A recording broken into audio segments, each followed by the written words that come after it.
It all began back in 2011 when we were on a family holiday in Bansko, Bulgaria. One day, Steve and I saw a Roma father teaching his son to rummage through the bins, looking for cardboard, metal or plastic that they could sell and make a little money to put food on the table. We noticed that the little boy's shoes were very broken and that the soles were only attached by the heel. We had an old pair of shoes from one of our kids, which we were able to give to this little boy. With this in our hearts, we went to the local store and bought 6 bags for life full of Wally boots and took them to the local Roma pastor in Razlog for him to distribute to the children that needed them the most. We knew from this point on Bulgaria would never just be a holiday.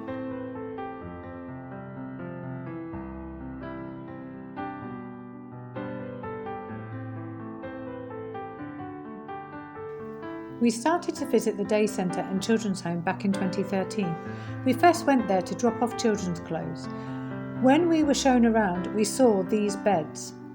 Our first thought was, Lord, children can't sleep on these.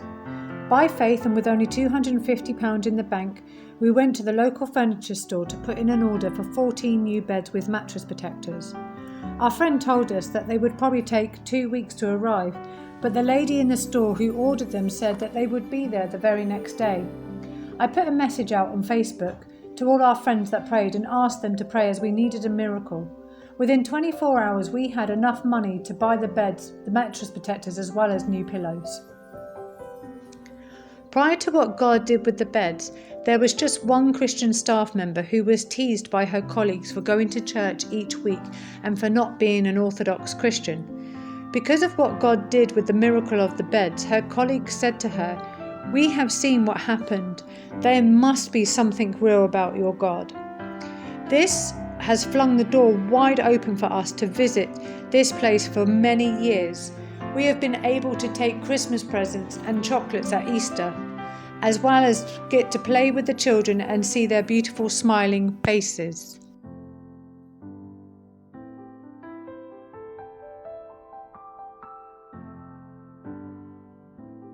We have watched the children and young adults grow and change over the years. It has been great to pray with them and to share the love of Jesus. And though many have rejected them, the arms of the Father is wide open to them. For many years after Radiant Encounter begun, God was speaking to me about moving to Bulgaria, but His timing is perfect. In the middle of the pandemic of 2020, God had us put our house on the market and it sold within 3 days. In August, when the nation was reopened for travel, we took a trip to Bulgaria to apply for our 5-year residency cards. The lawyer told us that the people from the UK were only getting 1 year because of Brexit. We told the lawyer that we had favour with God and with man and that God would give us 5 years. The lawyer thought that we were crazy. On the day that we went to collect our cards, God had done it and we had 5 years. The lawyer was completely shocked. We returned to the UK to pack up our house and dog. And on the 19th of December 2020, about 10 minutes before the UK shut down again, we had boarded the last Eurotunnel train, leaving the UK to embark on a 3-day trip across Europe to our new home in Bulgaria.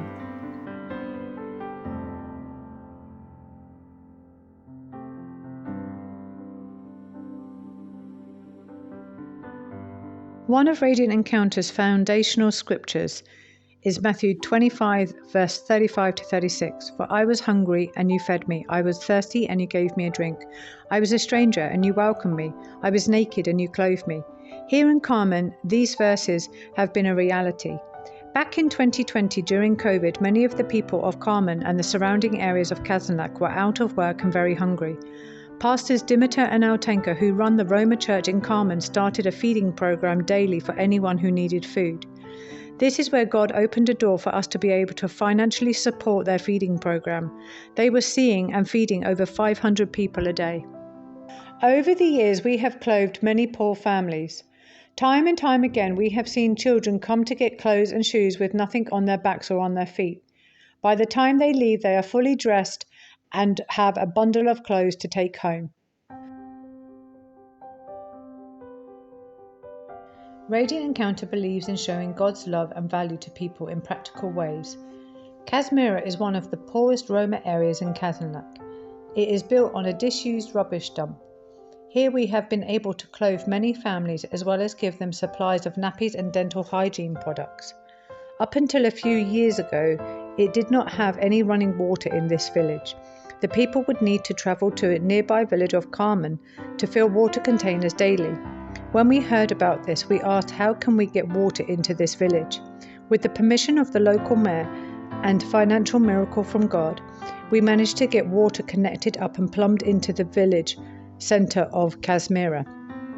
With 2 freestanding water taps and drainage in place, this has helped transform the lives of the people here in Casmira. As this village is a disused rubbish dump, we have helped pay for a clean-up project that Pastor Dimitar was heading up to clear away a lot of the rubbish to make it a safe area for the children to play and live.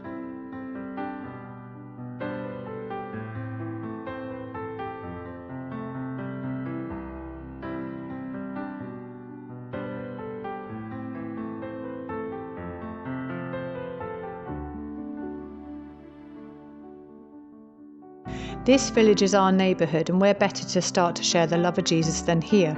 From the youngest at the kindergarten, where we have been able to partner with other Christians to share the story about Jesus and to give the children books about him, to the old people's home, where many of the residents are placed there by their own children and then never visited. Radiant Encounter believes that God loves and values all people, no matter their age.